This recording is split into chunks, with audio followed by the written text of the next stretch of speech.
Olá, amigos! Sejam todos bem-vindos a mais uma live agora do canal Falando Geral. Hoje tem um convidado muito especial aqui, que é o nosso amigo, o Cristiano, também conhecido aí como o camarada comissário. Seja muito bem-vindo, Cristiano. Prazer tê-lo aqui. Vamos falar sobre o que hoje? Hoje nós vamos falar sobre o nacionalismo ucraniano. A ideologia que motiva tantas pessoas que hoje participam da guerra da Ucrânia.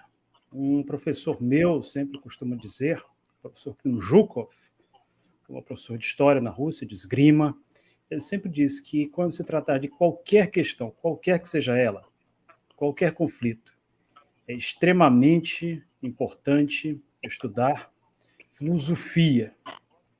E por que filosofia? Porque a filosofia vai nos mostrar porque linhas, né, com base em que linhas, com base em que plataforma, com base em que ideias agem aquelas pessoas que participam, seja de um governo, seja das forças armadas de um determinado país, eles têm a sua ideologia. E compreender essa ideologia é compreender as suas ações, compreender a que eles estão dispostos, compreender quais são os seus objetivos, a sua escatologia, compreender uma série de coisas que, muitas vezes, para uma pessoa comum, acaba fugindo à lógica. Mas quando a gente estuda a filosofia, principalmente a filosofia seguida, a corrente seguida por aquele grupo, a gente passa a entender qual é a lógica daquele grupo.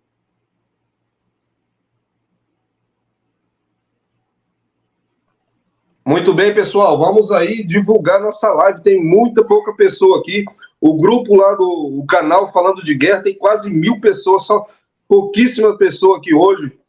Nosso amigo Anselmo está aí presente. Anselmo, ajude a divulgar lá, chama o pessoal lá dos nossos grupos, por gentileza. Anselmo, que é um grande amigo nosso, sempre nos acompanha, já das antigas. Então, hoje vamos falar sobre, né, as origens do nacionalismo ucraniano. Se você pesquisar no Google, né, sobre o nacionalismo ucraniano, eles vão fazer vão colocar ali umas meias verdades, né? Vamos falar do período soviético, principalmente quando a Ucrânia teve uma relativa independência em 1917 até 2020, quando surgiu a União Soviética e capturou a Ucrânia de novo, né? Depois temos o colapso da União Soviética, mas antes disso, tivemos a Segunda Guerra Mundial, onde um personagem muito importante surgiu, e nada melhor que essa pessoa que está conosco aqui, que é o Cristiano, para falar sobre isso, sobre o Stepan Bandeira, qual foi ali a sua importância para o surgimento do nacionalismo ucraniano. Bem, como eu disse para vocês, né, se vocês pesquisarem sobre Stepan Bandeira, sobre as origens do nacionalismo ucraniano, você vai encontrar ali meias verdades. Algumas delas vão dizer que os ucranianos queriam tanto a sua independência que durante a Segunda Guerra Mundial eles apoiaram ali as tropas de Hitler, né? Mas no sentido de somente para se livrar das garras do opressor, do inimigo, a União Soviética. Mas sabemos, né? Algumas fontes também falam das atrocidades que foram cometidas por esses grupos contra as minorias étnicas. Vou passar a palavra inicial para o nosso amigo, o nosso convidado Cristiano. Você tocou em um nome muito interessante e muito problemático, principalmente para aqueles que hoje vivem na Ucrânia e em territórios adjacentes, que é o nome de Stepan Bandeira. Para nós termos uma ideia da importância desse nome, da atualidade dele, até mesmo em um evento, eu não gosto muito de citar esse evento, porque muitas vezes quando a gente cita aí, o pessoal diz assim, mas o Cristiano só fala disso, mas isso aqui é a atualidade, uma realidade, são os nossos dias. Um evento conhecido como a Grande Parada Gay, na cidade de Munique, havia um jovem puxando as massas, puxando os participantes para cantar uma canção em homenagem a Stepan Bandeira, chamado Batko Nash Bandeira, ou seja, Bandeira é o nosso paizão. Isso na Alemanha, um país que, pelo menos oficialmente, rejeita o seu passado nazista, um país que sofreu também bastante pelo nazismo e que foi, claro, também foi, na realidade, o grande protagonista do nazismo e que, inclusive, treinou, financiou e preparou Stepan Bandeira. Então, quando nós vemos o nome dele ser evocado num evento mundialmente conhecido e, inclusive, mundialmente respeitado por parte das pessoas do mundo, a grande parada gay, você vê o nome de Bandeira ser evocado ali, isso até gera uma certa piada. A gente se pergunta... Havia uma época em que, muitas vezes, quando o sujeito queria ofender alguém, então ele chamava de certas coisas. Hoje em dia, eles próprios já se chamam assim. Mas, enfim, por que eu penso que é importante nós entendermos a natureza do nacionalismo ucraniano? Porque esses dias, algumas pessoas do meu canal se direcionaram a mim, questionando as declarações de um indivíduo que se apresenta como veterano da guerra da Ucrânia. Eu não fui a fundo investigar para entender se ele realmente se trata de um participante, porque o mais comum hoje em dia é a gente ver pessoas que muitas vezes sequer estiveram lá, mas que se aproveitam do chamado hype, né, da popularidade que tem esse tema hoje, guerra da Ucrânia, para se autopromover, para promover, inclusive, inverdades. Vemos conversas particulares de pessoas comuns que muitas vezes acreditam que esse conflito começou em 2022.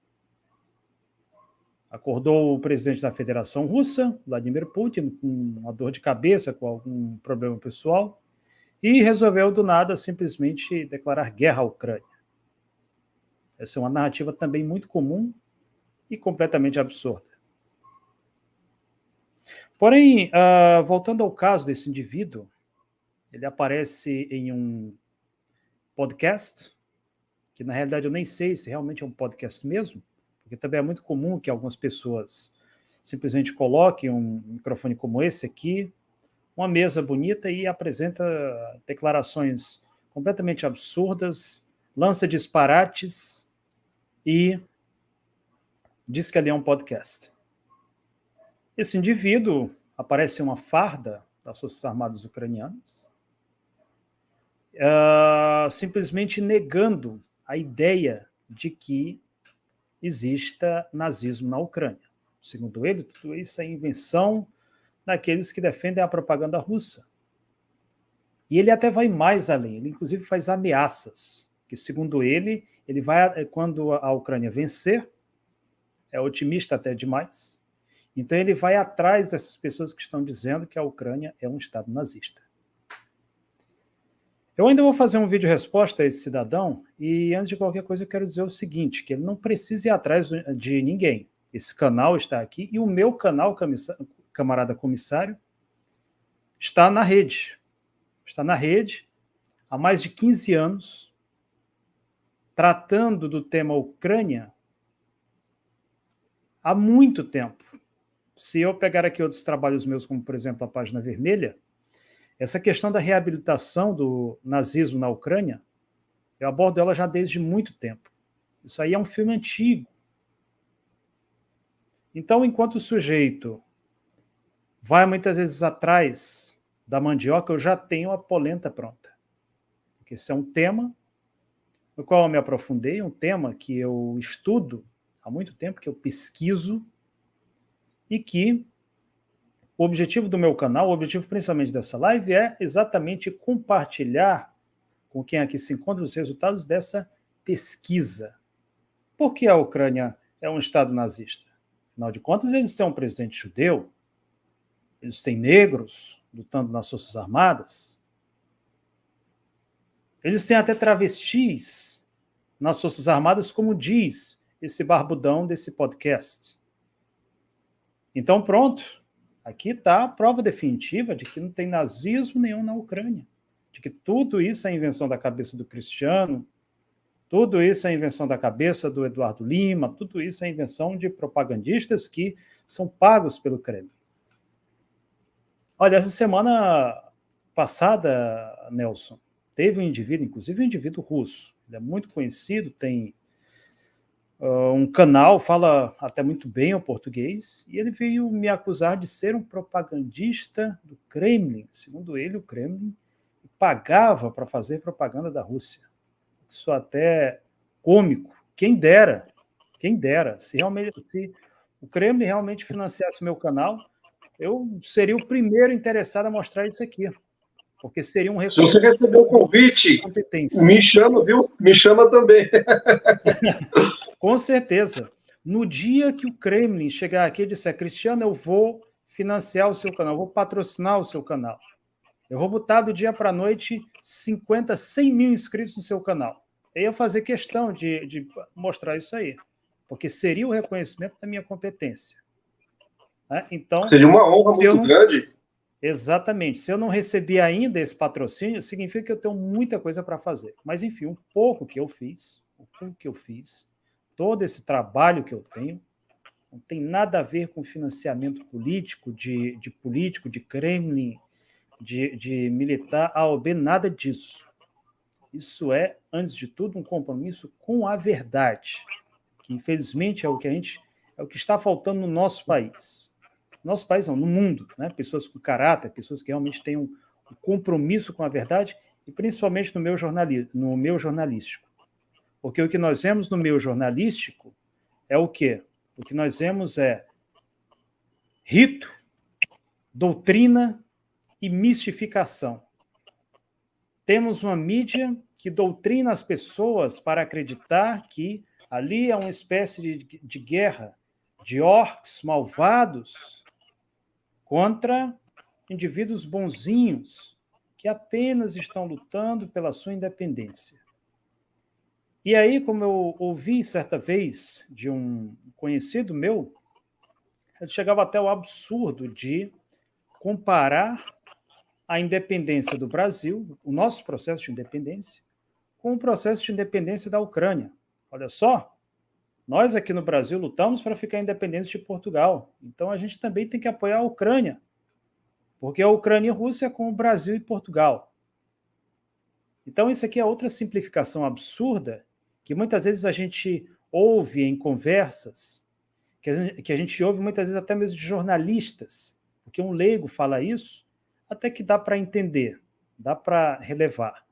Mas quando nós vemos jornalistas repetindo esse disparate, então a gente se dá conta da completa ignorância que existe no meio jornalístico a respeito dessa questão. E aí vem outro problema ainda, que é a própria ausência de fontes, principalmente em língua portuguesa, que trata da questão Rússia e Ucrânia, embora ela exista. Mas existe uma barreira muito grande, barreira essa que não é linguística. Eu sempre digo isso, o problema não está na língua, o problema está na falta de apoio. Falta de apoio de quem?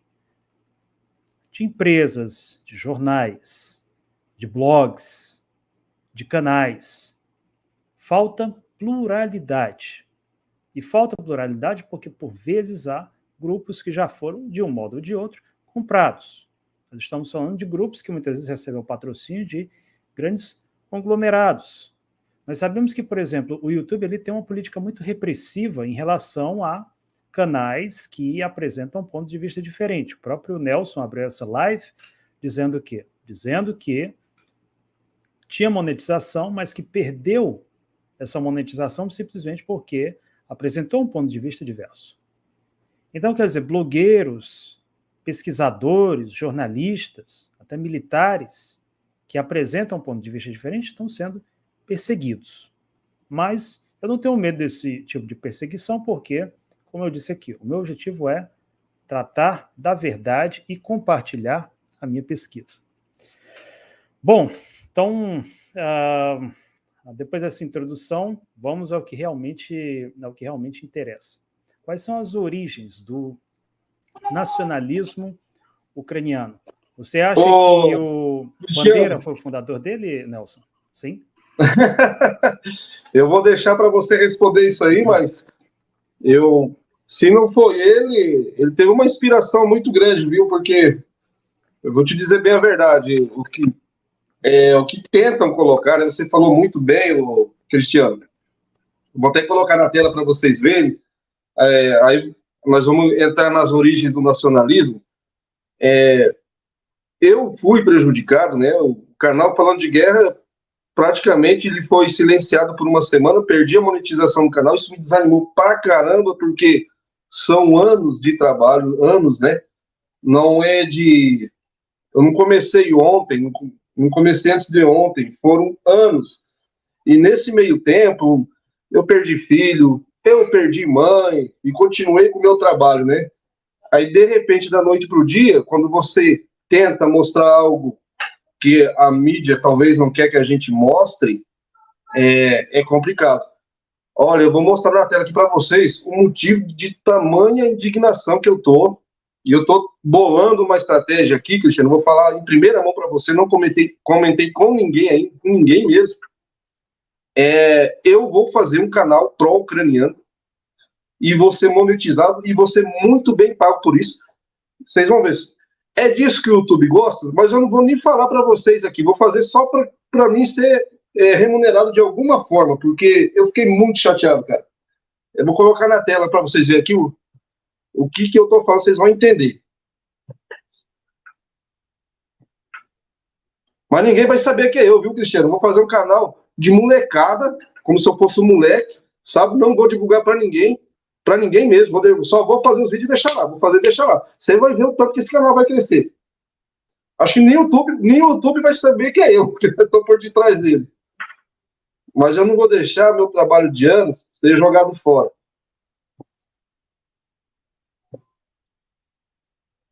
Ó, vai aparecer para vocês aí.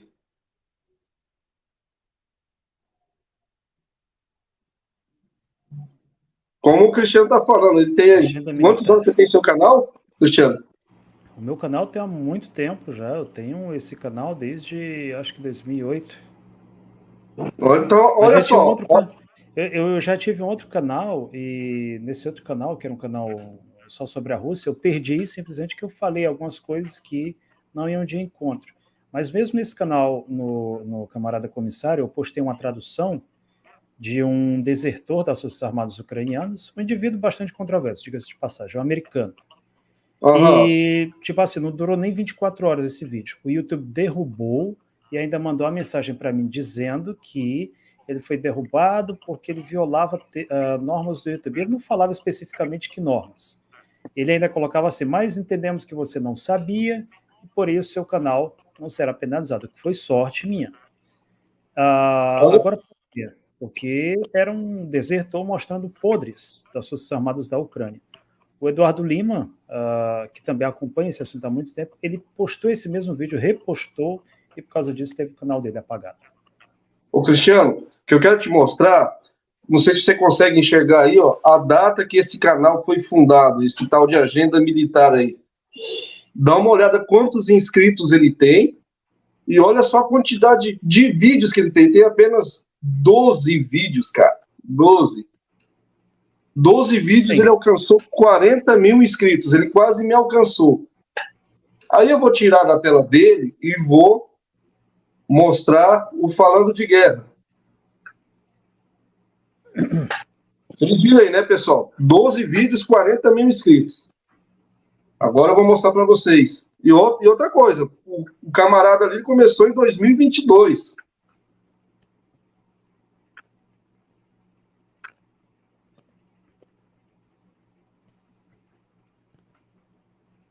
Vê se não dá para indignar, Cristiano.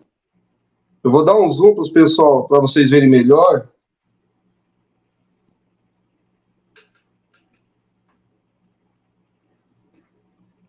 Sim, é um número quase 43 mil inscritos. Olha a quantidade de vídeo que eu levei para chegar a esse número. 985 vídeos. Rapaz, tem revolta maior. O cara com 12 vídeos, só porque ele está contando mentiras. Mentiras.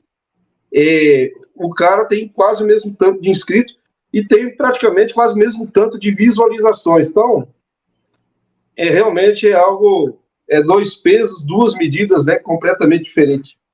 Sim.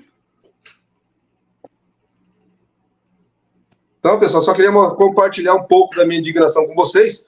Eu vou fazer um canal de molecada, ninguém vai saber que é eu. Na hora que o canal estiver bombando e eu estiver com bastante dinheiro no bolso, eu vou falar para vocês, ó, sabe aquele canal lá, X? O canal é meu. E ninguém vai ter... E vocês não vão ficar sabendo que é eu, só vão saber na hora que eu divulgar. Só para vocês verem, tanto que o YouTube gosta de mentira, gosta de meias verdades, né? Sim. Então, Cristiano, vamos entrar então nas origens, né? O que você tem a falar sobre a origem do nacionalismo ucraniano? Antes de você começar a falar, Cristiano, é bom a gente lembrar também o contexto, né? A Alemanha perdeu a Primeira Guerra Mundial, foi, diga-se de passagem, esse é o meu ponto de vista, foi muito humilhada, né? O povo alemão foi muito humilhado, surgiu a figura do bigodinho, né? Ali falando eloquentemente, como muitos políticos, inclusive aqui no Brasil também já fizeram, né? Aquele cara pragmático, aquele cara que todo mundo gosta dele, e ele prometendo coisas para os alemães, prometendo até vingança, né? Você também não acha, só para você contextualizar, né, que o Ocidente também não tem culpa no cartório do surgimento dos grupos nacionalistas, tanto na Alemanha como na Ucrânia, porque foi um sentimento de vingança também, né, diga-se de passagem, né, do povo alemão, pelas humilhações que vinha sofrendo, teve que arcar com o ônus da Primeira Guerra Mundial, perdeu parte do seu território, enfim, né, o povo alemão está vivendo uma draga danada, e Hitler surgiu com aquele sentimento nacionalista, não vai confundir com o movimento nacionalista aqui do Brasil, pessoal, uma coisa não tem nada a ver com outra. E surgiu, né, com aqueles discursos inflamados, prometendo a revolução, prometendo uma mudança na Alemanha, e o povo foi comprando essa ideia, foi comprando, quando viu, já tinha formado aquela bola de neve, o nazismo tinha tomado conta, começaram a perseguir os judeus, as outras minorias étnicas, né? Então, dentro desse contexto aí, também surge a figura do Stepan Bandeira, que cooperou com o exército alemão, em alguma parte, né? Porque eles queriam se livrar, como eu disse no começo da live, das garras da União Soviética. Então, agora, se vira aí, meu amigo Cristiano, agora com você.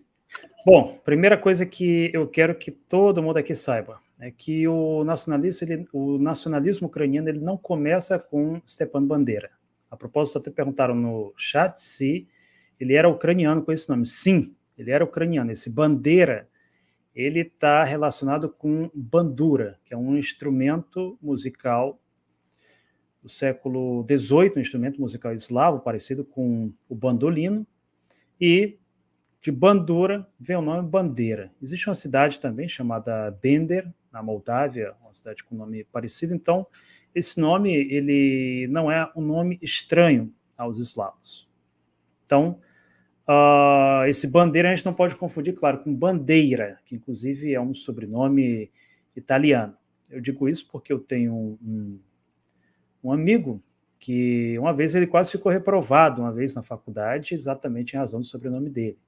Ele fez a prova e quando chegou foi apresentar para o professor viu lá, fulano Bandeira. Ele chamou, vem cá, aluno, me deu uma explicação aqui sobre esse seu sobrenome.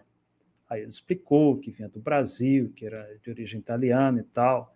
Aí disse assim, que aqui tem um sobrenome muito parecido, eu pensei que você fosse parente lá do tal do Stepan Bandeira, eu sei que tem muito ucraniano também no Brasil, então aconteceu, quer dizer, essa confusão que por pouco não deixou ele reprovado por causa do sobrenome. Até porque na Rússia eles dão muita ênfase a essa questão do sobrenome. Não é aqui como no Brasil, que no Brasil a gente já teve delegado de polícia chamado Hitler Mussolini. Então, na Rússia, se eles sabem que você tem um sobrenome desse, eles fazem de tudo para dificultar a sua vida. Fazem de tudo. Um conhecido meu que tem um sobrenome Vlasov, para quem não sabe, é o sobrenome de um general que não apenas traiu o Exército Vermelho, como serviu ao lado de Adolf Hitler. E até no exército ele enfrentou certas dificuldades por causa desse sobrenome dele, mas ele explicou, não, aqui é mera coincidência, não tem nenhum parentesco com esse general. Então, os russos, eles dão ênfase a determinadas questões que muitas vezes são ignoradas aqui no Brasil. Mas, enfim, eu quero chegar no seguinte ponto. O nacionalismo ucraniano não é invenção de Stepan Bandera.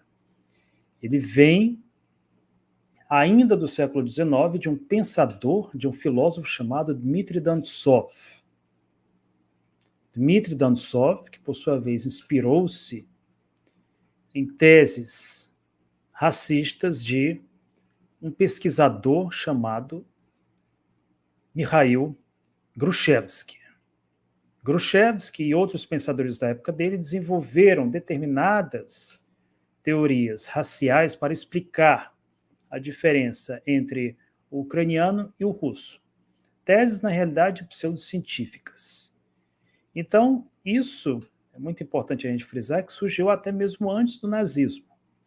E quando nós falamos em nazismo, e principalmente quando nós falamos que a Ucrânia é um país neonazista, nós não estamos falando aqui numa tentativa de recriar, uma espécie de recriacionismo, de recriação histórica da Alemanha nazista. E essa confusão de algumas pessoas dizerem que a Ucrânia não é nazista, que não tem nada a ver com o nazismo, ela vem da própria forma como o nazismo é ensinado aqui no Brasil. Aqui no Brasil, alguns professores chegam na sala de aula e dizem que o nazismo defendia um país somente com gente loira, somente com gente de olho azul. Isso aí não é inteiramente verdadeiro. Isso aí também é uma desinformação. De fato, o nazismo ele pregava, sim, o tipo ariano, a ideia de raça ariana, que não é limitada apenas a loiro de olho azul. E outra coisa importante, embora esse fosse o ideal da Alemanha nazista, a construção de um Estado etnicamente puro, a Alemanha nazista também usou-se da bucha de canhão de vários outros povos que são apresentados no próprio pensamento nazista como raças inferiores. Por exemplo, os eslavos, e eu mencionei anteriormente o caso do general Andrei Vlasov, assim como também de negros. Há inclusive uma foto, um documento histórico que ilustra isso perfeitamente. É uma foto feita na cidade de Rostov-no-Don, que apresenta um cossaco russo-eslavo, usando o uniforme do Wehrmacht, as Forças Armadas da Alemanha nazista, e um negro usando também esse mesmo uniforme, quer dizer, das Forças Armadas da Alemanha nazista.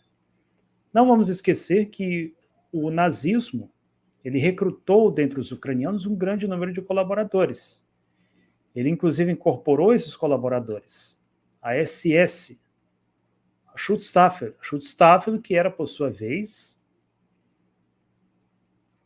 uma unidade militar com os nazistas ideológicos. Para você ter uma ideia, se um alemão quisesse entrar na SS, ele precisava apresentar um atestado de pureza racial. Ele precisava mostrar que, até determinadas gerações, não teve nenhum judeu na família dele.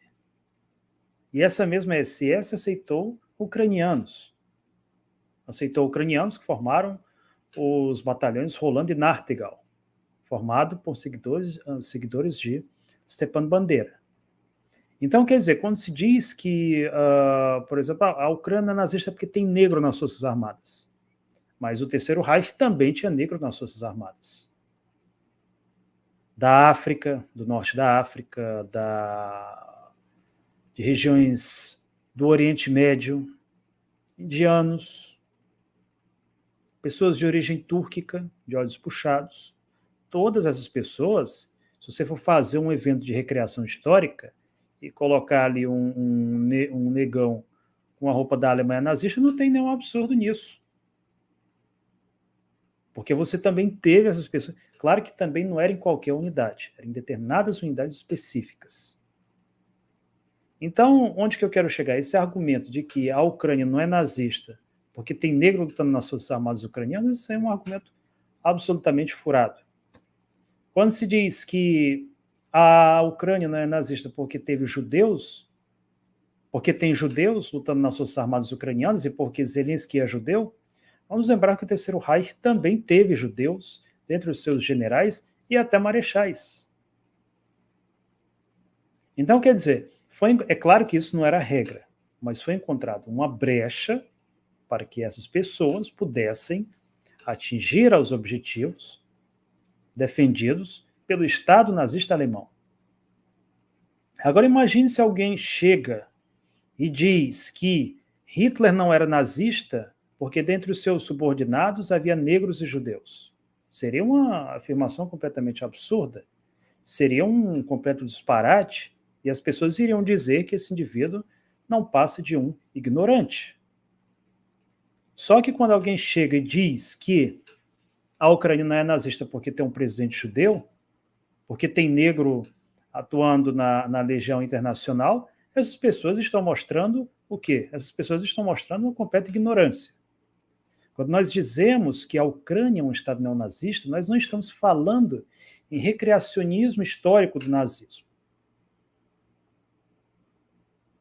Nós estamos falando em quê? Nós estamos falando em conclusões tiradas por organizações tanto russas quanto ocidentais que atestam para esse problema.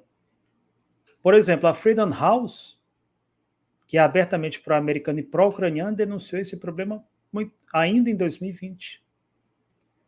No Brasil, o politólogo Muniz Bandeira, o saudoso Muniz Bandeira, denunciou esse problema ainda em 2014.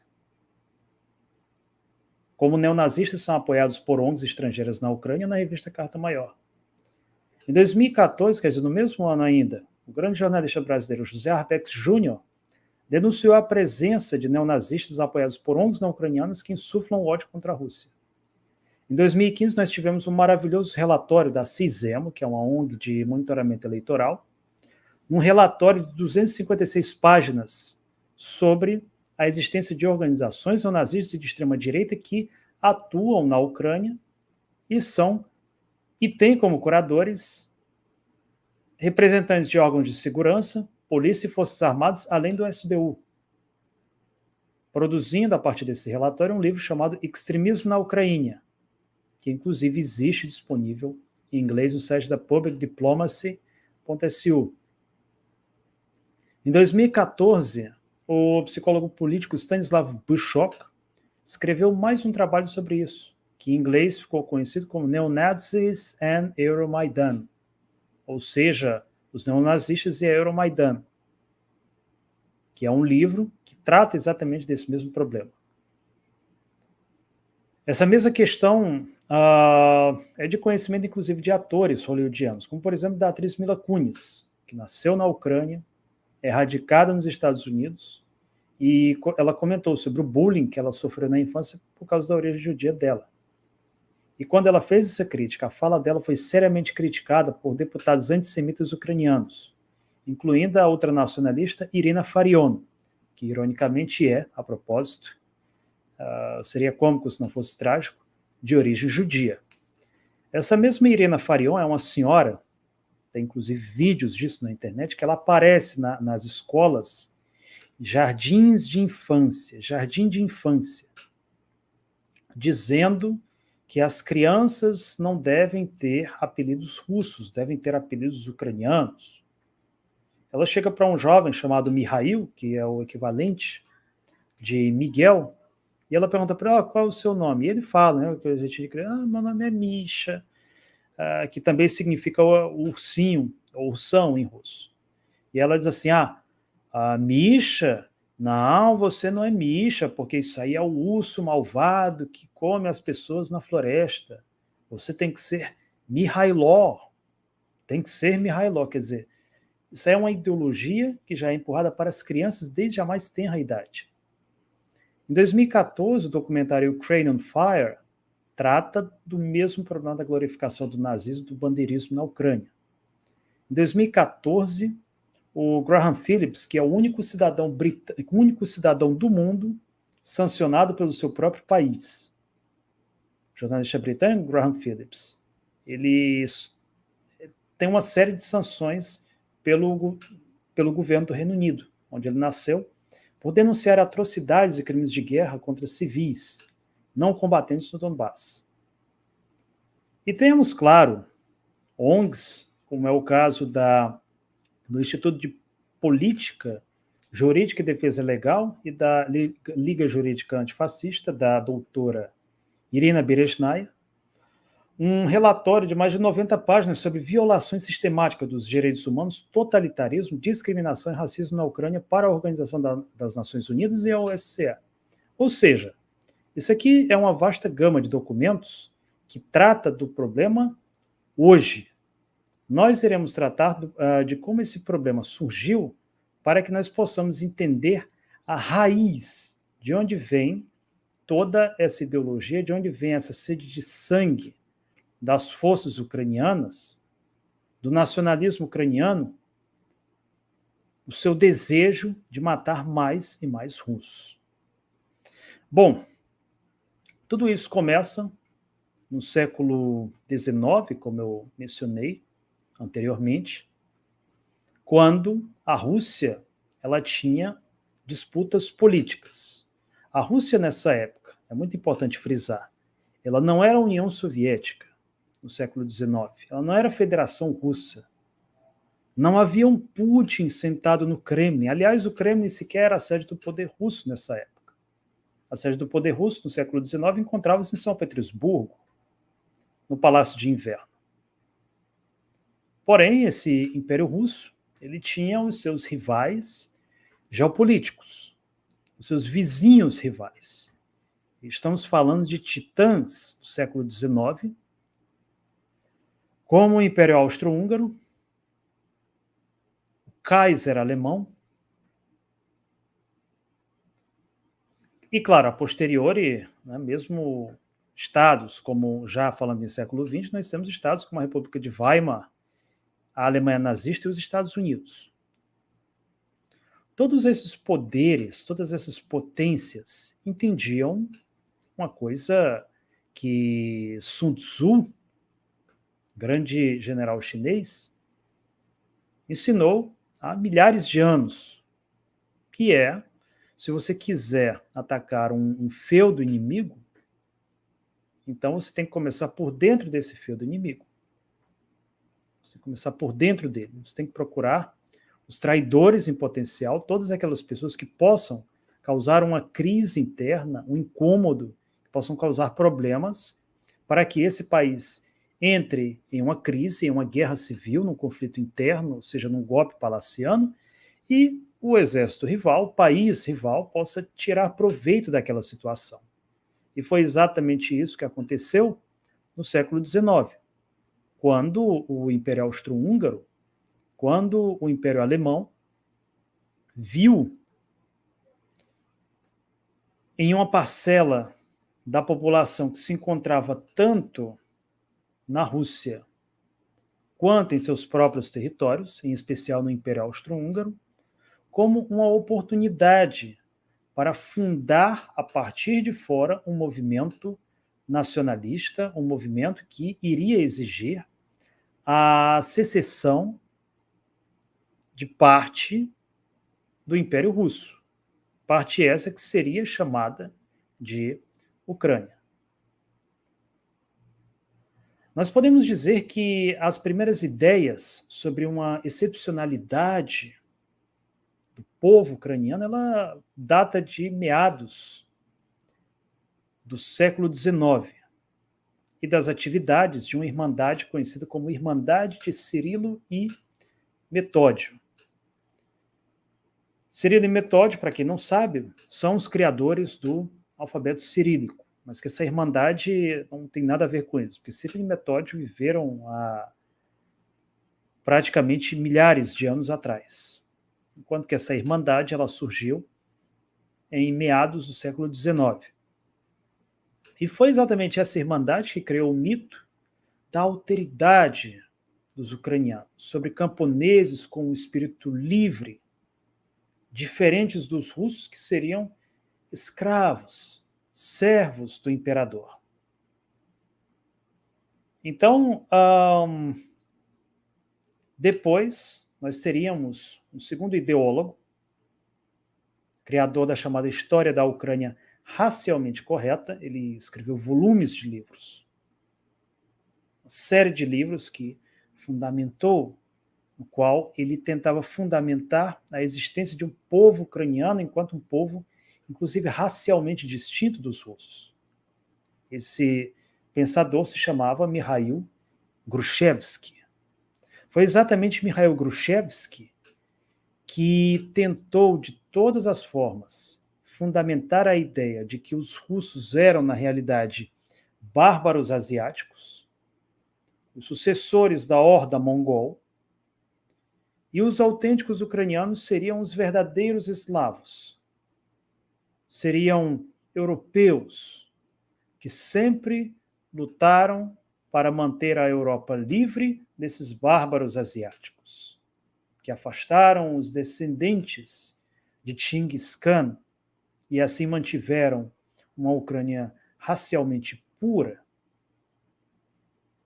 E além de Grushevsky, há outros pensadores ainda mais exóticos, que chegam a ponto de mencionar até mesmo o tamanho das pernas, como sendo a prova de que os ucranianos e os russos eram povos diferentes, de que os ucranianos eram os eslavos racialmente puros e não asiáticos selvagens.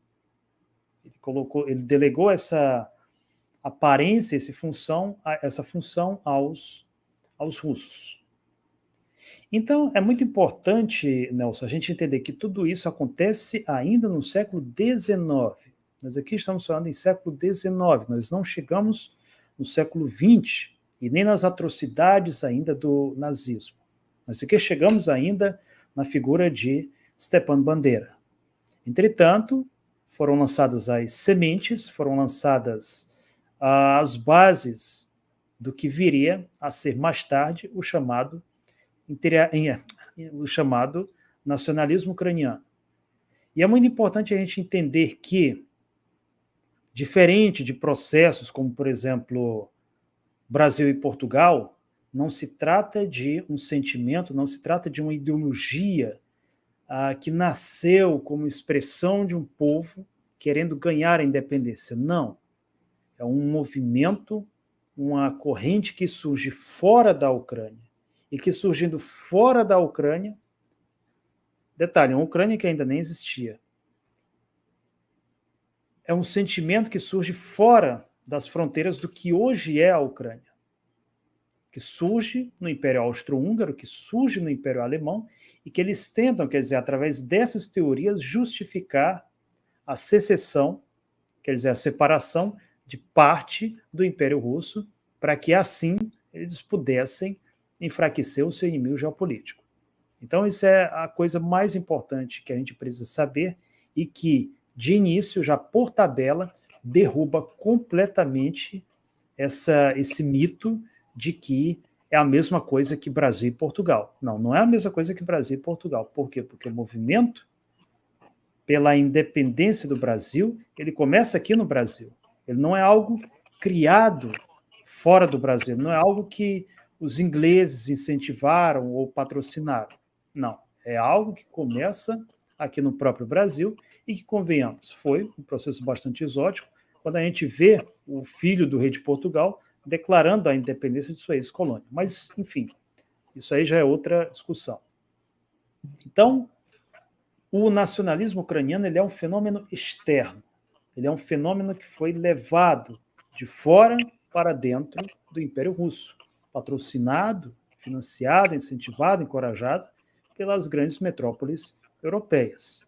E um exemplo clássico disso é a própria biografia do fundador do nacionalismo ucraniano, que é o Dmitry Dantov.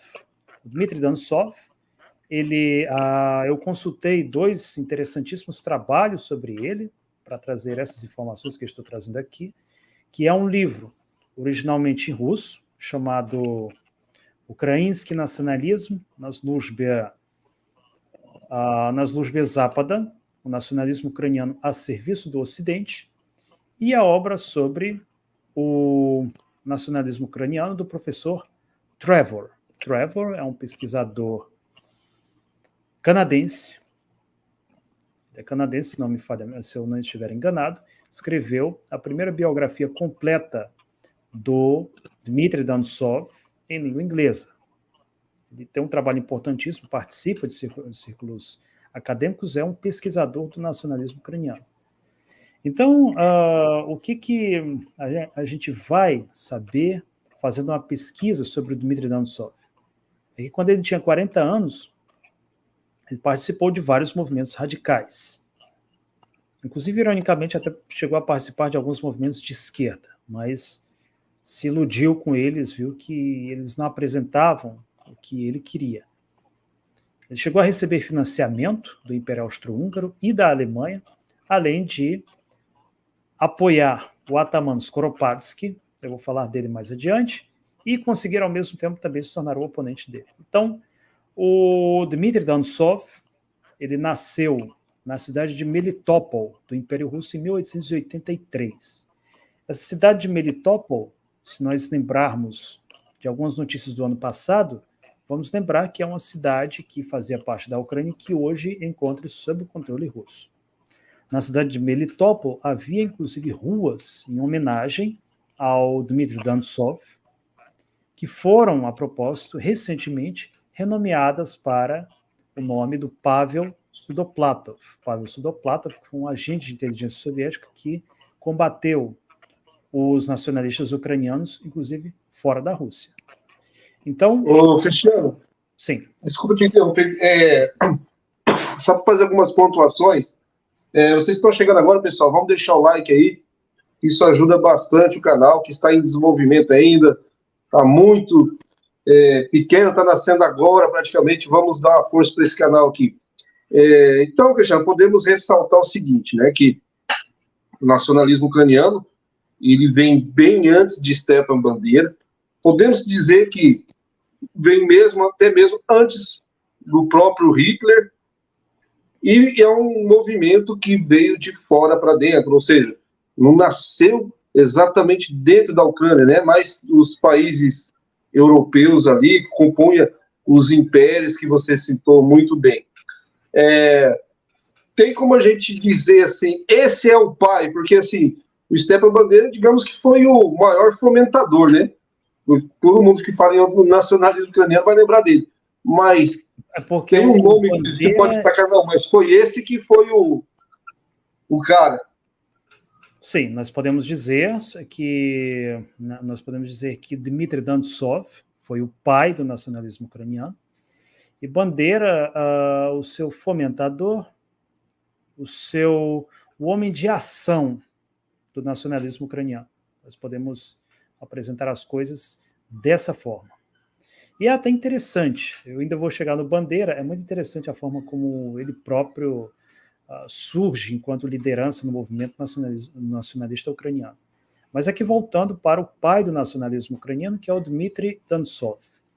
Ele estudou, ironicamente, na Universidade de São Petersburgo.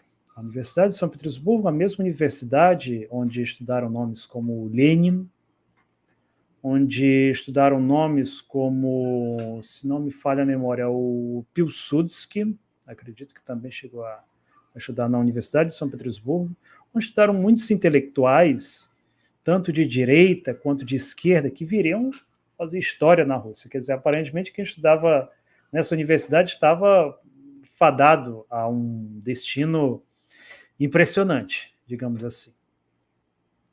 De 1909 a 1911, ele foi ouvinte da Faculdade de Direito da Universidade de Viena.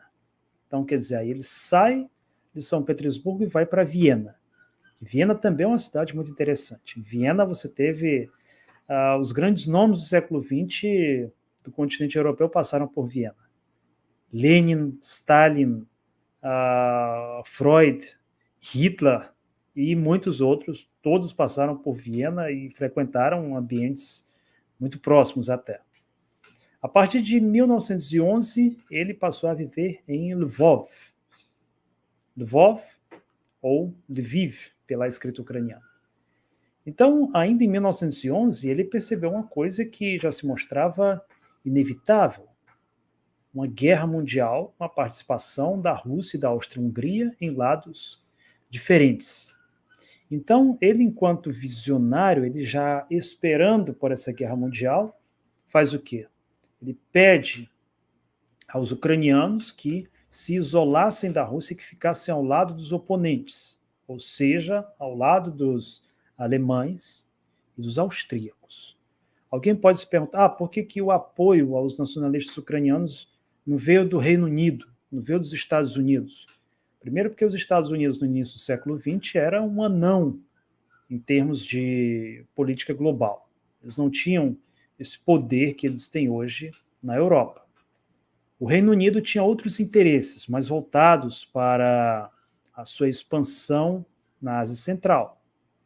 Enquanto que a Alemanha e a Áustria-Hungria estavam ali vizinhos da Rússia. Então, eles tinham um interesse maior em encontrar todo tipo de elemento que pudesse lutar contra o regime do Tsar. Então, foi o jornalismo antirrusso de um representante do nacionalismo radical que atraiu a atenção de Viena para o Dmitry Dantov. Em 1914, lembrando o ano em que começa a Primeira Guerra Mundial, o Ministério das Relações Exteriores da Áustria-Hungria, formado,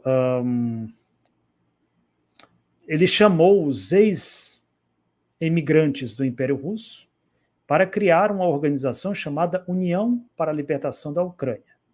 Ou seja, aquelas pessoas que moravam no Império Russo e que estavam na Áustria-Hungria, os austro-húngaros, transformaram em uma organização, algo como uma ONG. E o objetivo dessa organização era o quê? Era a separação da Ucrânia e da Rússia e criar, a partir daí, um Estado monárquico, ou seja, uma monarquia sob o protetorado da Áustria-Hungria e da Alemanha. Lembrando que a Áustria-Hungria e a Alemanha eram estados muito próximos. Os austríacos, pessoal, são, na prática, alemães. Aliás, o que significa esse nome Áustria? A Áustria vem de Österreich, ou seja, o Reich do leste. O Reino do Leste. Esse é o significado de Áustria. É um povo aparentado com os alemães. Então, são dois estados que sempre mantiveram relações muito próximas. Durante um discurso do Putin, acredito que de 2020 a 2021, ele inclusive manifestou esse desejo de que a Rússia e a Ucrânia fossem como a Alemanha e a Áustria. Quer dizer, tivessem relações as mais próximas possíveis. Então, qual era o objetivo da União para a Libertação da Ucrânia? Era criar uma monarquia pró-alemã e pró-austro-húngara. E foi exatamente com a criação dessa organização, da União para a Libertação da Ucrânia, que o Dmitry Dantov ele se tornou um dos líderes dessa organização. Inicialmente, ela tinha a sua sede em Lvov. Lvov é considerado como sendo o cérebro do nacionalismo ucraniano. Não Kiev, mas sim Lvov. Por que Lvov? Porque é uma cidade que por muito tempo esteve, digamos, politicamente distante da Rússia. Mesmo na Idade Média, ainda no século XIII, Danilo de Lvov, ele recusou-se a fazer alianças militares com a horda mongólica. Ao contrário, por exemplo, de Alexander Nevsky, da República de Novgorod, que fez um acordo com os mongóis. Acordo esse que, na prática, transformava a Rússia numa espécie de estado vassalo da horda mongólica, mas que foi graças a esse acordo de Alexander Nevsky que a Rússia conseguiu preservar a sua independência e se defender da Ordem dos Cavaleiros Teutônicos, que promoveram uma cruzada contra os cristãos ortodoxos da Rússia. Tem muita gente que acha que cruzada é só contra muçulmano, mas não. Também houve cruzadas contra ortodoxos, a cruzada sueca e a cruzada dos Cavaleiros Teutônicos contra a Rússia. Quer dizer, a própria existência do Estado russo, a identidade russa sendo ameaçada já desde a Idade Média. E essa aliança de Alexander Nevsky com os mongóis permitiu à Rússia garantir a sua sobrevivência política. Uma vez que a República de Novgorod estava entre a Horda Mongol e o Ocidente, incluindo aqui o pequeno reino de Lvov, então Danilo ele não precisou fazer essa aliança. Então, essa independência mantida por Lvov é vista pelo nacionalismo ucraniano como sendo, né, a sua prova de que eles são verdadeiros europeus, de que são verdadeiros eslavos, né, e que estão distante da Rússia. Eles usam muito esse argumento também. Então, essa sede, a sede da organização, ela primeiro estava em Lvov, mas quando começa a Primeira Guerra Mundial, ela se transfere para onde? Se transfere para Viena. Então, nessa época, o Império Austro-Húngaro era governado pela monarquia dos Habsburgos. Eles acreditavam que a união ela serviria aos interesses do Império Habsburgo e que assim eles poderiam usar os imigrantes como agentes de inteligência. E foi exatamente isso que eles fizeram. Nessa época, existia, no que hoje é a Ucrânia, uma forte organização de indivíduos que nomeavam a si mesmos como rutenos. A própria Ucrânia ela não existia enquanto entidade política nessa época. Existia um pequeno país, uma pequena região, melhor dizendo, conhecida como Pequena Rússia. O nome Ucrânia aparecia em referência ao Império Russo, como hoje a gente tem a Amazônia no Brasil, como a gente tem a Saxônia na Alemanha, como a gente tem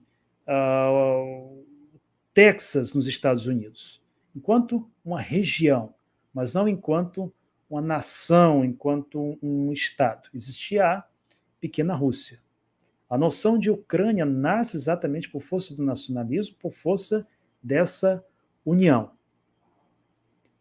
Inicialmente, os austro-húngaros tentaram usar os membros da União como seus espiões, como seus agentes de inteligência, só que não funcionou muito bem. A Áustria-Hungria acabou perdendo interesse nele, acabou perdendo interesse nas atividades do Dmitry Dantov, e depois que os russos eles investiram na Galícia, que na época havia um confronto entre esses impérios e o Império Russo na região, no curso da Primeira Guerra Mundial, o Dantov ele foge para a Alemanha. Ele fugiu para a Alemanha e simplesmente abandonou essa união. Por quê? Porque ele entendia que ele estava ali só como uma peça de propaganda, né, como uma marionete. E ele era um homem muito ambicioso no plano político. Da Alemanha, o Dantov ele vai para a Suíça e depois da Revolução de Fevereiro, ele voltou para a Ucrânia. Em 2019, ele voltou novamente para Viena e depois novamente para a Suíça. Entre 22 e 39, ele viveu em Lvov, na época em que Lvov era uma cidade que fazia parte da Polônia. Nessa época, Lvov não era uma cidade da União Soviética, era uma cidade da Polônia. Então, foi exatamente durante a segunda metade da década de 20 que o Dantov ele elaborou uma série de ideologemas. Foi no exílio que ele desenvolveu a teoria do nacionalismo integral ucraniano. E essa é a palavra-chave, o nacionalismo integral. O que é o nacionalismo integral? O nacionalismo integral é uma ideologia que defende um Estado unitário, formado por apenas uma nação. Estado, nacionalismo integral. Isso até lembra uma outra expressão, né, pessoal? Lembrando que aqui no Brasil nós tivemos a teoria, a corrente, o movimento político do integralismo. E é claro que esses nomes eles estão correlacionados. Ou seja, o nacionalismo integral é uma ideologia que defende que o Estado ucraniano deve ser formado apenas por aqueles considerados como ucranianos. Ele não é um Estado que admite minorias étnicas. Ele não é um Estado que admite nem mesmo modelo federativo. Basta a gente lembrar que na década de 10, quer dizer, há apenas alguns anos, um dos motivos que levou ao conflito no Donbass foi exatamente a recusa do Estado ucraniano em transformar a Ucrânia em um Estado federal, como a gente tem aqui, por exemplo, no Brasil. No Brasil, nós temos as unidades federativas. Na época da União Soviética, havia também as chamadas repúblicas soviéticas, 15 repúblicas soviéticas. Dentro de cada república soviética, havia outras repúblicas ainda menores, repúblicas autônomas, como, por exemplo, a da Crimeia, a dos Tártaros, e além de muitas outras. Então, quer dizer, por que essas repúblicas elas são criadas? Normalmente para permitir que uma determinada população, com uma determinada etnia, possa ter o controle sobre o seu próprio destino, sobre a sua própria vida política. E isso foi rejeitado categoricamente pelo Estado ucraniano na época do governo de Poroshenko. Por quê? Porque é um Estado que se baseia na ideologia do nacionalismo integral. Ou, segundo os historiadores, essa teoria ela se baseava na ideologia do nacionalismo ucraniano, na ideologia de um movimento nacionalista ucraniano organizado e espontâneo, com seu programa político e objetivo estratégico, e a prática do movimento nacionalista ucraniano com base nos dois componentes.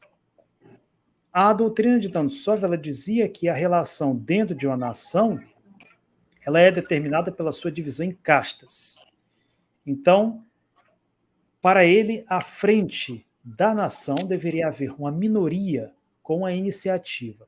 Ele recorre a termos como a aristocracia, ordem, ao mesmo tempo em que ele vê o resto da nação enquanto uma massa, uma multidão, plebe, gado.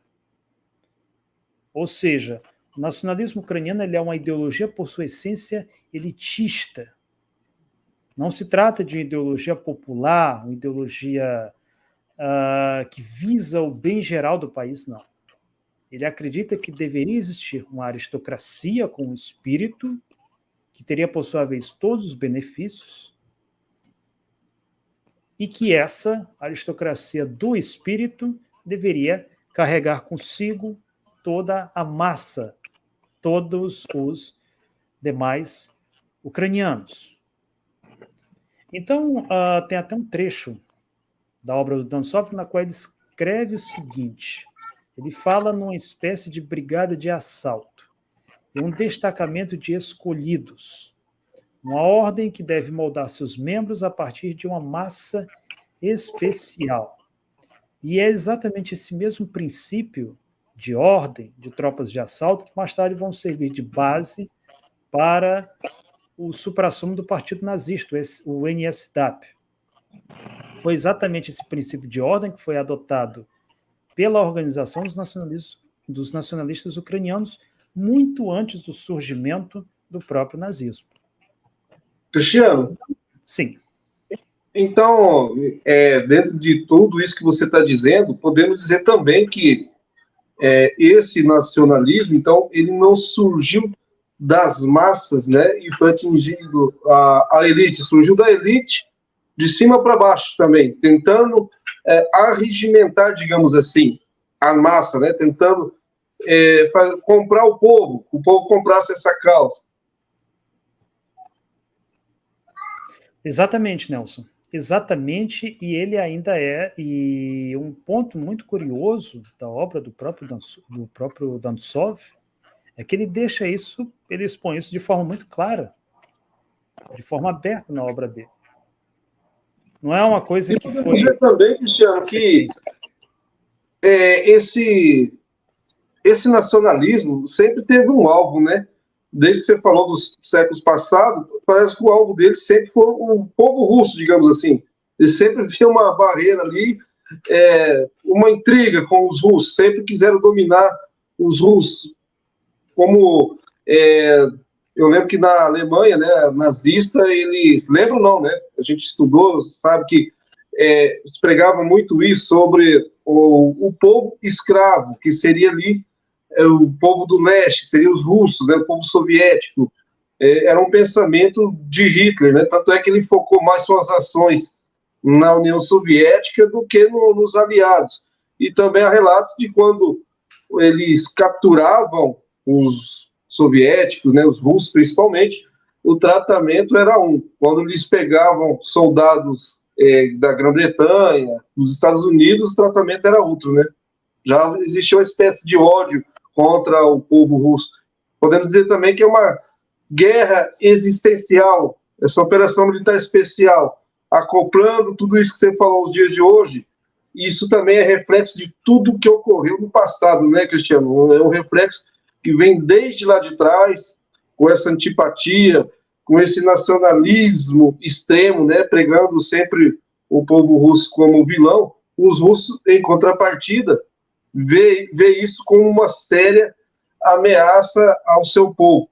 A nós aqui no Brasil pode falar, puxa, mas o Putin foi lá, invadiu a Ucrânia, né? Que ameaça que tem? Mas a gente não está do lado de lá, né? A gente não está lá dentro da Rússia saber exatamente o que está se passando e como que eles enxergam isso, né? Porque eles se veem como algo, né, Cristiano? Porque, pelo que você está falando, desde lá da antiguidade, o povo russo vem sendo alvo, né, de nacionalismos extremos. Sim, é até interessante citar um ponto que o Dantzow defendia, que ele defendia que à frente dessa ordem, dessa elite iluminada, deveria haver um líder com poder ilimitado. Isso tudo, o Dmitry Dantzow defende muito antes de Hitler sequer sonhar em escrever o Mein Kampf. Ou seja, essa receita ela é mais antiga que o próprio nazismo. Então, quando alguém diz que a Ucrânia não é um Estado nazista, bom, tecnicamente falando, essa pessoa está certa. Realmente ela não é um Estado nazista. Ela é um Estado muito pior do que o nazista, porque ela veio antes ainda do nazismo, com a diferença de que a Ucrânia nunca teve o mesmo potencial econômico, militar que teve, por exemplo, a Alemanha nazista. Mas nós vamos ver mais à frente que os seus métodos, os seus objetivos, eram exatamente os mesmos dos nazistas. Os próprios elementos ideológicos da doutrina de Dantzow reuniam o quê? A ideia de vontade, que era um desejo sem quaisquer limites. Segundo ele, era o desejo que dirige o homem e não a razão. E a base de todo movimento político não é a razão, mas a vontade. É importante frisar que o próprio Trevor, ele nos mostra que um outro aspecto interessante também era o aspecto amoral, a moralidade no pensamento, na filosofia, na doutrina do nacionalismo ucraniano. E por que a moralidade? Porque a moralidade ela é instrumental para você justificar a violência que, por sua vez, Dantzow via como sendo a força motriz do nacionalismo, e que desempenhava um papel não somente na luta do ucraniano contra os adversários externos, mas também deve estar presente na luta contra os inimigos internos. Basta nós lembrarmos de um vídeo que surgiu em março ou abril do ano passado, quando um indivíduo puxa uma faca e fura o olho, inclusive ele faz isso várias vezes, é um vídeo muito horrendo, de um indivíduo que, segundo ele, era um traidor da Ucrânia, um indivíduo que se recusava a apoiar a empreitada, a aventura de Zelensky. Então, o aspecto amoral se manifesta aqui. O aspecto da violência, a violência como força motriz do nacionalismo ucraniano, ela se mostra exatamente aqui. E isso tudo vai, quer dizer, em acordo e encontro à doutrina de Dmitry Dantzow. Ele fazia questão de enfatizar também o papel da força, que segundo ele deveria ser física e espiritual. Então, a vontade e o desejo seriam uma oposição ao poder da cultura. E ele ainda define como sendo a ideia ucraniana consistindo em duas partes, a de um objetivo claramente definido e a imagem do ideal ao qual ela se dirige. Ou seja, os planos, as ideias do Dmitry Dantzow, elas não eram ideias diferentes das ideias do Führer dos alemães. Ele era um defensor do racismo, porque, segundo ele, o povo ucraniano era um povo escolhido. E a ideia de exclusividade, de ser um povo escolhido, é a ideia principal o cerne, o ponto central do nacionalismo ucraniano. Esse é um aspecto muito importante. Aí vem outro aspecto também, o fanatismo, a crueldade e o ódio, na visão do Dansov. Ela existe, ela também tem o seu papel no nacionalismo ucraniano. Ele dizia o seguinte, que o nacionalista ucraniano deveria ter uma fé inabalável nos slogans proclamados por um fanático. Um ódio profundo por tudo aquilo que é obstáculo. Essa é a gama de sentimentos que oprimem todo revolucionário fanático. Se nós pegarmos alguns vídeos da Euromaidan, e mesmo vídeos anteriores a elas, nós percebemos esse fanatismo manifestado de uma maneira muito clara. Quando grupos saem à noite fazendo marchas de tochas, algo típico da Alemanha nazista, gritando slogans de grandeza da Ucrânia, gritando louvores a Stepan Bandera, a Raman Shukhevich e a outros líderes do nacionalismo ucraniano, essa externalização desse ódio. Isso vem do elemento fanático defendido por Dmitry Dansov. A moralidade, como eu já mencionei, seria a força motriz para que ele praticasse determinadas atitudes, encorajasse crimes sem que houvesse uma culpa moral por isso, um arrependimento. E ele, ao mesmo tempo, defendia que o nacionalismo ucraniano deveria se identificar com o patriotismo ucraniano. Ele entendia que a ucranianidade deve estar ciente de que, se a ideia quiser vencer, ela deve ser fervorosa e deve excluir todas as outras ideias, ou seja, todas as ideologias que não estivessem em uníssono com o nacionalismo ucraniano deveria ser proibida na Ucrânia. E essa é uma das razões pelas quais hoje a Ucrânia proíbe determinadas ideias e partidos políticos, inclusive o comunismo, que hoje é crime na Ucrânia, não é perseguido com a mesma fúria de alguns anos atrás, porque hoje eles têm outras prioridades, mas o partido político comunista, ele, por exemplo, é proibido na Ucrânia. Tudo isso, quer dizer, em consonância com aqueles objetivos defendidos pelo pai do nacionalismo ucraniano. E quando nós falamos em objetivos do nacionalismo ucraniano, a gente precisa entender como que tudo isso começa.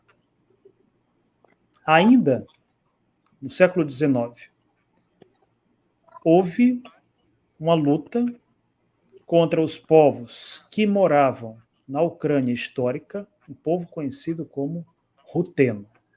Ruteno, ou no original, Russin. Russin, a propósito, é a mesma origem que Ruski, ou que russo. E quem eram esses rutenos? Os rutenos eram uma população historicamente, consanguineamente ligada ao povo russo, mas que durante uma boa parte da sua existência, da sua história, melhor dizendo, eles foram dominados por outros impérios.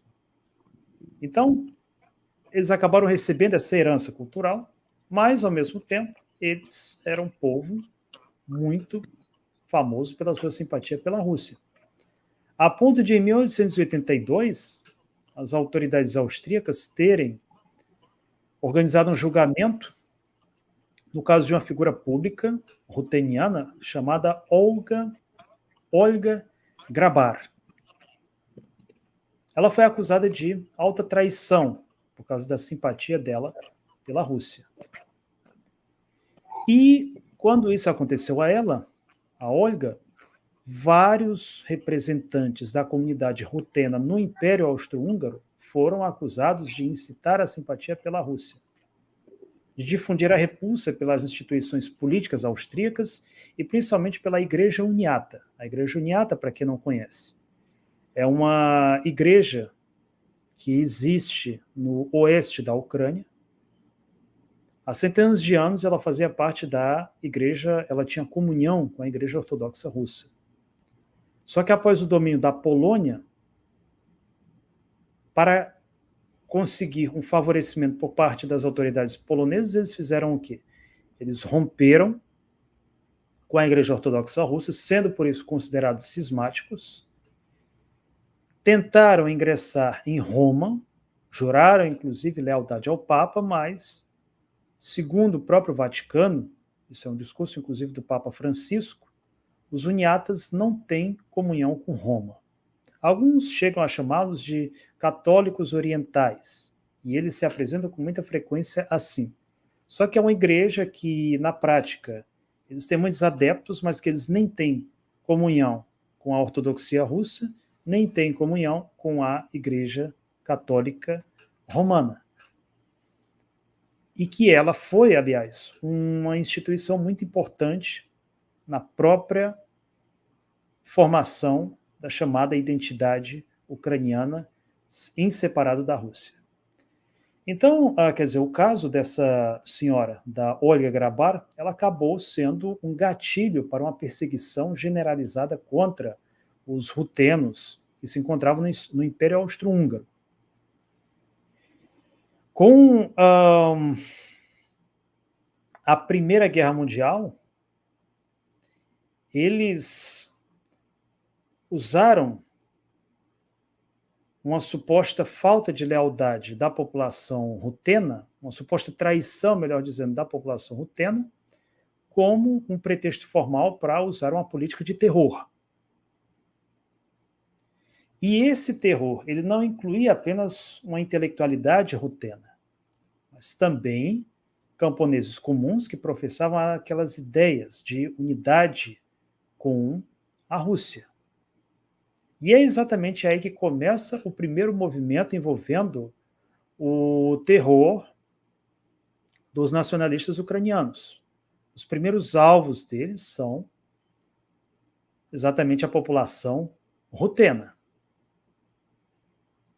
Para se ter uma ideia, nessa época, no curso da Primeira Guerra Mundial, as autoridades militares do Império Austro-Húngaro chegaram a prometer 50 a 500 coroas para quem denunciasse um ruteno. Foi imediatamente após o início da guerra que as autoridades austro-húngaras fecharam todas as instituições galego-russas, organizações, bolsas, abrigos, jornais e instituições.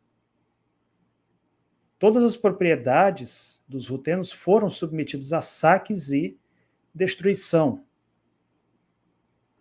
Uma parte, inclusive, dos rutenos foi usada para preencher as prisões de Lvov, e outros até mesmo para preencher campos de concentração como o de Thalerhof, um campo de concentração austríaco criado a propósito de setembro de 1914. Ou seja, a primeira onda de violência que a gente pode atribuir aos nacionalistas ucranianos se dá com os seus vizinhos, que defendiam a unidade com a Rússia, conhecidos como rutenos. Algo muito parecido com o que a gente vê hoje. Quando vimos de 2014 até os dias atuais a violência contra a população do Donbás, quer dizer, do leste da Ucrânia. Uma população que defende o quê? Defende a unidade com a Rússia. Então, nessa época, quer dizer, em 1914, lembrando que a Euromaidan, ela acontece quando? Em 2014. A triunfo em 2014. Então, quer dizer, a gente tem esse período de 100 anos. E volta a acontecer a mesma coisa. Em 1914, primeiro, o expurgo, a violência contra os chamados galego-rutenos, e em 2014, a violência, o expurgo, a ATO, que é um acrônimo para a ação antiterrorista, contra o leste da Ucrânia. E foi nessa época, em 1914, que foram cometidos inúmeros crimes de guerra e de crueldade sem precedentes das autoridades austro-húngaras contra essa população. Segundo um depoimento muito marcante, na aldeia de Tsunev, distrito de Garadovsky, depoimento de um autor chamado Vassily Vavrik, escritor galego-russo, que foi testemunha desses acontecimentos. Ele disse o seguinte: soldados austríacos prenderam 60 camponeses e 80 mulheres com seus filhos. Os homens foram separados das mulheres e colocados perto das árvores. Um soldado romeno jogou um laço em volta de seus pescoços e os enforcou um a um. Poucos minutos depois, o restante dos soldados removeu os corpos e os vivos foram mortos por baionetas. Mães, esposas e filhos testemunharam esse massacre selvagem. Em Kuzmini, distrito de Dobramilsky, os austríacos cravaram ganchos de ferro nas paredes das cabanas e enforcaram pessoas neles. Em um dia, 30 camponeses foram enforcados. O terror austro-magiar, ou seja, húngaro, imediatamente tomou conta da Rússia dos Cárpatos. A sede de sangue eslavo obscureceu as mentes e pensamentos dos militares e súditos seculares da monarquia dos Habsburgos. Ou seja, como que funcionava o sistema? Os nacionalistas ucranianos denunciavam os chamados galego-rutenos e as autoridades austríacas praticavam crimes contra camponeses comuns, galego-rutenos. Essa violência, por sua vez, essa postura, ela era reforçada no plano ideológico, digamos, pela chamada Igreja Greco-Católica, ou seja, a Igreja Uniata, que eu mencionei há alguns instantes. Nomes como, por exemplo, o metropolita Andrei Sheptytsky, que viveu de 1865 a 1944, foi um instigador do nacionalismo ucraniano. Ele chegou, inclusive, a mencionar que ele chegou, inclusive, a ajudar, a contribuir para a formação de milícias formadas por nacionalistas ucranianos. Inclusive, uma das grandes ironias, né, é que um dos assistentes dele, o Kirill Trilevsky, ele organizou a primeira organização nacionalista paramilitar que tinha, por sua vez, a bênção da Igreja Uniata, a unidade dos fuzileiros da SIT, atiradores ucranianos da SIT, melhor dizendo. E um outro assistente deste mesmo padre Uniata, ironicamente, depois se tornaria o Lev Silenko, é o nome dele. Ele depois se tornou... Ele criou uma organização, melhor dizendo, baseado na experiência da organização ocultista nazista, a Nenerbe. E assim, nos anos 60, esse ex-cristão, Lev Silenko, fundou, nos anos 60, uma religião nacionalista pagã ucraniana. Isso aqui é outro elemento importante, não é um elemento meramente decorativo, do nacionalismo ucraniano, quer dizer, a presença do paganismo. Há um vídeo, não sei se quem está acompanhando... entendi. Então, vou tentar abreviar aqui. Há, inclusive, um vídeo no site do Regimento Azov, no YouTube, no qual um nacionalista ucraniano, ele corta e derrama sangue em um ídolo de Perun. O Perun, que é considerado uma deidade do trovão e da guerra da mitologia eslava, ao qual eram, a propósito, feitos sacrifícios humanos. Até hoje, esses membros, esses pagãos, eles fazem esse tipo de rituais que envolvem sacrifícios humanos. E até mesmo rituais envolvendo magia negra. Por quê? Porque isso é uma forma de condicionar a mente do indivíduo a cometer os mais terríveis crimes de guerra. Então, quer dizer, esse ímpeto assassino, ele nasce com o nacionalismo ucraniano. Ele nasce, quer dizer, a primeira onda de violência vem exatamente contra a população chamada galego-rutena. Isso acontece inicialmente na Primeira Guerra Mundial. Depois, nós vemos esse ódio ser direcionado para um outro grupo, que são os poloneses e os russos. Lembrando que aqui nós estamos falando ainda das raízes do nacionalismo ucraniano. Exatamente. Vou falar uma coisa para vocês, pessoal. É um assunto bastante amplo, né, Cristiano? A gente às vezes quer resumir, mas a gente vê que é um assunto bastante rico, né? Dá para explorar aí várias vertentes, várias raízes, né, que foram surgindo através desse nacionalismo extremado, digamos assim, né? Como o paganismo, como você acabou de dizer. Eu vi um vídeo, foi muito divulgado logo que surgiu aí a invasão, né, a Operação Militar Especial, de um vídeo da BBC, que esse vídeo sumiu, falando justamente sobre os grupos ultranacionalistas, né, os grupos nazistas, falar o português, claro, existente na Ucrânia. Um vídeo feito pela BBC. Acho que você viu esse vídeo também, né? Esse Sim. vídeo sumiu. E falava até sobre as torcidas.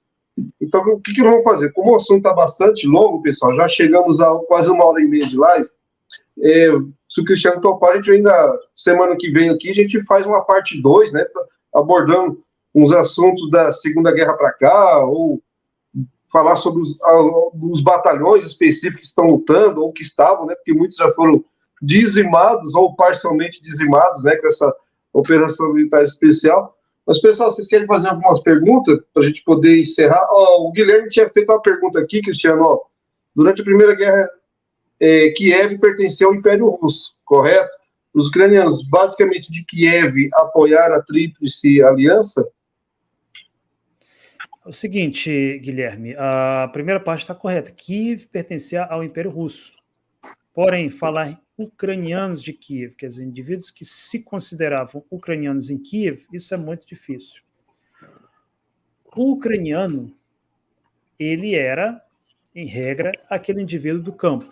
Aquele indivíduo do campo eram camponeses orgulhosos,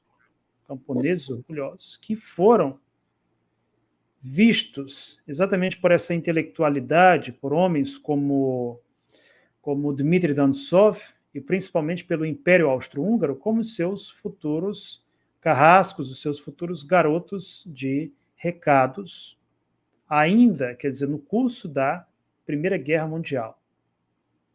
Para se ter uma ideia, uma das propostas que havia durante a Primeira Guerra Mundial para o nacionalismo ucraniano, uma das tentativas mais curiosas e praticamente ignoradas e mesmo desconhecidas pelos historiadores ocidentais e pela mídia, foi a tentativa que houve ainda em agosto de 1914 de se criar um reino da Ucrânia. Foi decidido pelo governo austro-húngaro que o futuro da Ucrânia seria uma monarquia chefiada por um homem que viria a receber o título, o nome de Guilherme de Habsburgo. E quem era esse Guilherme de Habsburgo? Se tratava de um nacionalista ucraniano chamado Vassily Vyshvanny. E esse nome Vassily Vyshvanny, ou Vassily Vyshvanny, ele, inclusive, chegou a aparecer na capa de cartões postais, de cartões da Ucrânia, de uma série de referências de material de propaganda impresso fora da Ucrânia. Para ser criado uma imagem positiva dele ainda em fevereiro, o boletim da União para a Libertação da Ucrânia falava exatamente no futuro rei da Ucrânia, Guilherme de Habsburgo, ou seja, Vassily Vyshvanny. Coincidência ou não, esse nome Vyshvanny lembra Vyshyvanka. Vyshyvanka é a camisa bordada tradicional dos povos eslavos. E, inclusive, né, não sei se isso não foi um mero jogo de palavras, é exatamente aí que começa a ideia de se propagandear o nacionalismo ucraniano. No oeste da Ucrânia, em Lvov, com pessoas marchando com belíssimas camisetas bordadas, com esse tipo de coisa, com o intento de propagar a ideia nacionalista ucraniana. Então, só que houve um problema. Houve um problema com esse personagem. É que o nome dele não tinha uma imagem muito boa para os alemães. E por quê? Porque na época a Alemanha negociava já com um outro grupo que ela pretendia cooptar, que eram os chamados brancos russos, ou seja, os monarquistas que viriam, por sua vez, a participar da Guerra Civil Russa. Então eles buscam um outro nome, que é o Ataman Pavel Skoropadsky. Né? Primeiro, antes de eles verem os brancos como alternativa, eles viram o Ataman Pavel Skoropadsky, que foi um oficial do Exército Imperial Russo, que desertou para os alemães, e viam esse Ataman, cossaco, como sendo um potencial chefe de Estado. Como, na época, o Império Austro-Húngaro não tinha interesse em discutir com os alemães, em criar alguma espécie de celeuma com os seus aliados alemães, então eles abandonaram a ideia da criação de um reino ucraniano. Os alemães vêm a favorecer o Ataman Pavel Skoropadsky e depois eles acabam preferindo o chamado movimento branco da Rússia, né, favorecendo nomes como a Wrangel, por exemplo, que depois iria a ser um comandante anti-bolchevique. Então, nesse sentido, né, entre aspas, mais tarde o que acontece? O exército branco russo acaba, entre aspas, salvando a Rússia de uma formação de um reino ucraniano, né, bagunçando, atrapalhando o projeto nacionalista ucraniano, ainda que na época tanto eles quanto os brancos estivessem contra os bolcheviques. Muito bem, pessoal, muito boa a sua participação aqui, viu, Cristiano? Bastante enriquecedor. Como vocês podem ver, né, pessoal, o pai do nacionalismo ucraniano não é o Stepan Bandera, como muitos pensavam, também acreditava nisso, mas o Cristiano veio aqui, deu uma aula para todos nós aí, mostrando as raízes, quem é o verdadeiro pai do nacionalismo ucraniano, o Danshev, né, Cristiano? O Danshev é o pai e o Stepan foi o fomentador, né? Dansov. Isso. Então, e o Stepan foi aí o fomentador, digamos assim, o que mais proferiu o nacionalismo. Uma analogia que a gente poderia fazer, por exemplo, vamos pegar aqui uma série de estados. Eu pego esses estados não é querendo fazer associação entre as duas ideologias, é porque são estados que têm um pensamento político bem definido. Por exemplo, República Popular da China. Se a gente perguntar quem foi o fundador da República Popular da China, a resposta será bastante óbvia: Mao Tse-tung. Agora, quem foi que inspirou o pensamento de Mao Tse-tung? Aí nós temos Karl Heinrich Marx. Ou seja, Mao Tse-tung era um marxista. Se a gente for à China, vai ter lá ruas com o nome de Karl Marx, vai ter retratos de Karl Marx, só que Karl Marx não foi o fundador do Estado da República Popular da China, foi Mao Tse-tung. A mesma coisa acontece com, quase a mesma coisa, melhor dizendo, acontece com o Estado ucraniano.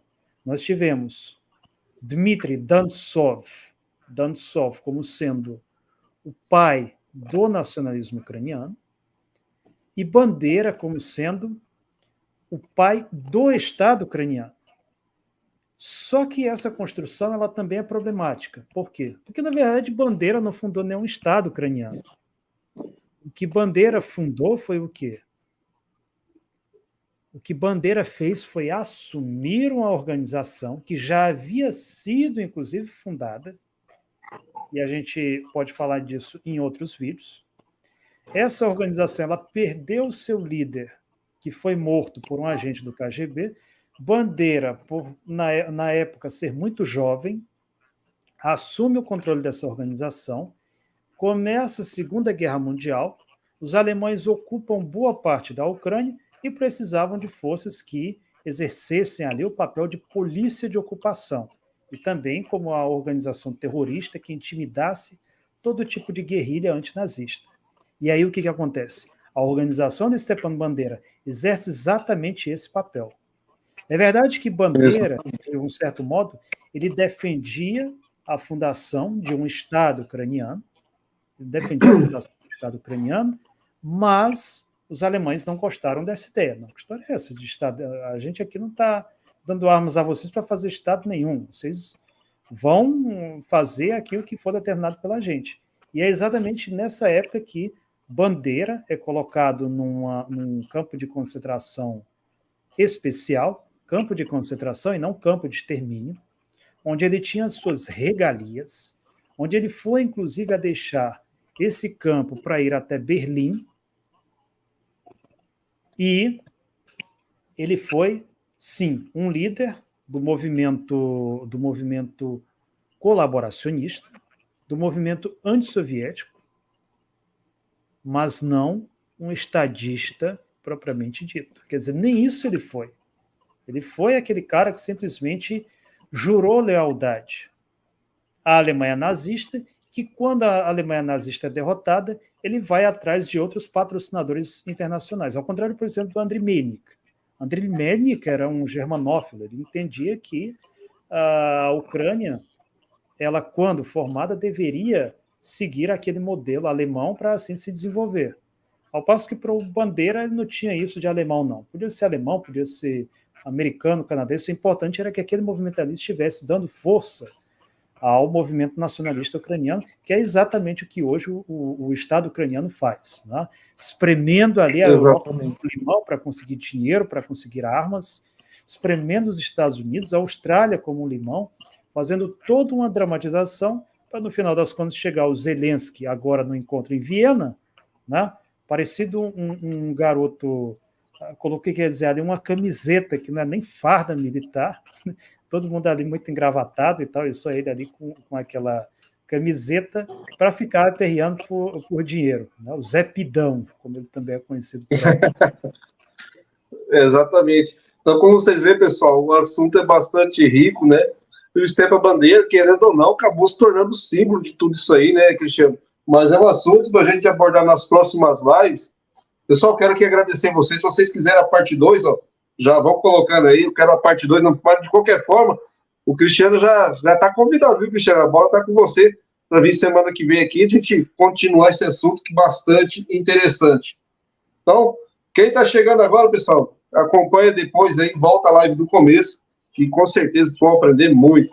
Cristiano, meu amigo, camarada comissário, fale do seu canal. Obrigado por você ter aceitado o nosso convite, obrigado por ter vindo, e fala um pouco sobre você aí, sobre o seu canal, para a gente poder encerrar essa live. Bom, primeiramente, para quem não conhece ainda a mim, o meu canal, me chamo Cristiano, sou formando em Relações Internacionais, antes estudei Direito, sou de Fortaleza, Ceará, pesquisador de assuntos referentes à Rússia e leste europeu. Morei um determinado tempo na Rússia, visitei países como a Polônia, sou fluente em russo, língua que eu aprendi de forma autodidata. O meu canal está oferecendo para vocês, pessoal, algo exclusivo, que é a obra da professora Veronika Krashenikova e do pesquisador Andrei Surjik, chamada O Nacionalismo Ucraniano a respeito do Ocidente, que foi, aliás, a principal fonte que eu utilizei para esse vídeo, para essa pesquisa que eu estou compartilhando aqui com vocês. Eu sempre digo que o meu canal é um canal de pesquisa. Nós temos no nosso canal, a propósito, além de vídeos sobre história, além de traduções, inclusive de vídeos históricos, temos também lives de jogos nas quais nós discutimos uma série de assuntos da atualidade, assuntos de grande relevância. Esse assunto referente à Ucrânia é um assunto que nós já estamos cuidando, tratando dele desde muito tempo, em especial logo após a Euromaidan, não apenas no meu canal, como também eu tenho que falar dele aqui, porque eu considero ele um grande injustiçado, o Eduardo Lima. O Eduardo Lima, que inclusive cuidou de popularizar uma série de documentários sobre a Ucrânia. Infelizmente, ele perdeu o canal devido às políticas repressivas e antidemocráticas do YouTube. Eu até me admiro como é que até hoje o meu canal ainda está no ar. Às vezes eu acho que é porque, como eu faço muita live de jogos, então ele pensa assim, esse aí só está falando de videogame, então se ele chamar um palavrão aí, isso aí é parte da vida de jogador mesmo. E, coincidência ou não, meu canal ainda continua no ar. É um canal que, a propósito, organiza, inclusive, a exibição de filmes exclusivos, filmes que hoje eu costumo apresentar no meu canal do Discord, porque o YouTube não permite que a gente faça esse tipo de transmissão, e eu tenho um certo ceticismo quanto à qualidade dessas transmissões no Telegram, e que nós estamos também no Telegram. Cristianograd, exatamente da forma como vocês veem aqui logo abaixo. Estou também no Discord Cristianograd e no canal do Camarada Comissário. Um canal que não é um canal monetizado. O canal do Camarada Comissário é um trabalho independente e, claro, seremos sempre gratos a todos aqueles que quiserem colaborar com o nosso trabalho através de doações, porque, infelizmente, esse tipo de conteúdo que vocês estão acompanhando aqui, monetizado, não dá para a gente apresentar no YouTube. A todos eu quero agradecer a audiência, as perguntas, a participação e esperar que nós tenhamos mais pessoas acompanhando a segunda parte, onde eu pretendo falar sobre o surgimento da Organização dos Ucranianos Nacionalistas, do Exército Insurrecional Ucraniano e sobre como o movimento nacionalista ucraniano, após a derrota da Alemanha nazista, deixa de ser, são transformados de colaboradores de nazistas a lutadores da liberdade que recebem o patrocínio, apoio e financiamento da CIA, da Agência Central de Inteligência dos americanos democráticos. Exatamente. Quero aqui agradecer ao nosso amigo Anselmo Cavalcante, o SS-18, Érica Gamos, Edson Antunes, e a todos que chegaram depois aí, todos que estão chegando, muito obrigado mesmo. E semana que vem estaremos aqui, podemos contar com sua presença e tal, Cristiano? Com certeza. Então é isso, pessoal. Eu vou deixar no link, né, posteriormente dessa live, o nosso canal do Telegram. Temos canal no Telegram, pessoal. Grupos também no Telegram e o WhatsApp. Quem gosta de usar mais o WhatsApp, também temos grupo no WhatsApp. E vocês também vão encontrar nosso amigo Cristiano. Vamos deixar o link dele também na descrição dessa live. Muito obrigado a todos vocês. Tenham uma boa noite. E divulgue esse canal, pessoal. O canal aqui está pequeno ainda, está começando. Não dá para colocar todos os ovos na mesma cesta, né? Então, vamos fazer lives aqui e vídeos lá no Falando de Guerra. Vamos continuar nosso trabalho no Falando de Guerra.